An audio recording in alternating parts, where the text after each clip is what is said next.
ଏହି ତିନୋଟି ପ୍ରଶ୍ନ ଯାହାକୁ ଭଲ ପାଉଛ ତାଙ୍କୁ ପଚାରିବ ତ ସେ ଚାହିଁଲେ ବି ତୁମକୁ ଭୁଲି ପାରିବେ ନାହିଁ। ପଏଣ୍ଟ ନମ୍ବର 1, ଯାହା ପଚାରି ପାରିବ ତୁମ ଭିତରେ ଏମିତି କିଛି ଅଛି ଯାହା ସମସ୍ତଙ୍କଠୁ ଅଲଗା ବନେଇଥାଏ ଆଉ ମୁଁ ତୁମକୁ ଅନ୍ୟଙ୍କ ଅପେକ୍ଷା ଅଲଗା ଭାବରେ ଦେଖିଥାଏ। ବାସ୍ ଏତିକି କହି କିଛି ସମୟ ପାଇଁ ଗାୟବ ହୋଇଯାଅ, ଦେଖିବ ସେ ତୁମ କଥା ଭାବି ଭାବି ପାଗଳ ହୋଇଯିବେ ତୁମେ ଏମିତି କ'ଣ ପାଇଁ କହିଲ ବୋଲି। ପଏଣ୍ଟ ନମ୍ବର 2, ଯାହା ପଚାରି ପାରିବ ଯଦି ତୁମେ ମୋ ସାମ୍ନାକୁ ଆସିବ ତ ମୁଁ କହିଦେବି ତୁମେ ମୋ ବିଷୟରେ କ'ଣ ଭାବୁଛ ଆଉ ତୁମେ ଜାଣିଲା ପରେ ଛାଡ଼ିକି ଯାଇପାର କିମ୍ବା ମୋତେ କେବେ ଛାଡ଼ିବ ହିଁ ନାହିଁ। ବାସ୍ ଏତିକି କହି ତାପରେ କିଛି କହିବ ନାହିଁ, ଦେଖିବ ସାମ୍ନାବାଲା ତୁମ କଥା ହିଁ ଖାଲି ଭାବିବେ।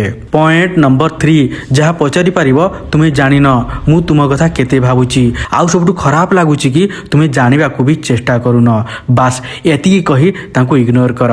କ'ଣ ପାଇଁ ନା ଲୋକ ତାଙ୍କ ପଛରେ ଯାଆନ୍ତି ଯିଏ କିଛି ଅଲଗା କରିଥାଏ କିମ୍ବା ଇଗ୍ନୋର କରିଥାଏ। ଆଉ ଯଦି ଲଭ୍ ରିଲେସନସିପ୍କୁ ନେଇ କିଛି ବି ପ୍ରୋବ୍ଲେମ୍ ଅଛି ମୋ ହ୍ୱାଟ୍ସଆପ୍ ନମ୍ବର ସ୍କ୍ରିନ୍ ଆଗରେ ଶୋ କରୁଛି। ଆଉ ଯଦି ଏହି ଟପିକ୍କୁ ନେଇ ଫୁଲ୍ ଭିଡ଼ିଓ ଦେଖିବା ପାଇଁ ଚାହୁଁଛନ୍ତି ୟୁଟ୍ୟୁବରେ ସର୍ଚ୍ଚ କରିପାରିବେ ଫାଷ୍ଟ ଓଡ଼ିଆ ଟ୍ରିକ୍।